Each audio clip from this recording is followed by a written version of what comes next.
মাছের কাঁটা ভালো চিংড়ি মাছের টক 7 টাকাতে কিনবে লোকে গিলবে গবা গপ গিলবে গবা গপ গিলবে গবা গপ গল্প ও তোর কচি পোনা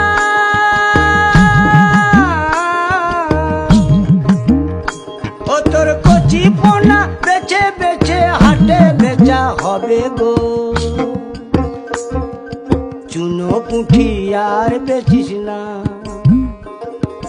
চুনো পুঁঠি আর বেচিস না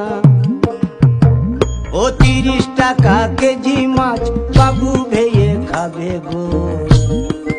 জল দিয়ে বেশি করিস না 8টা বাজে দেরি করিস না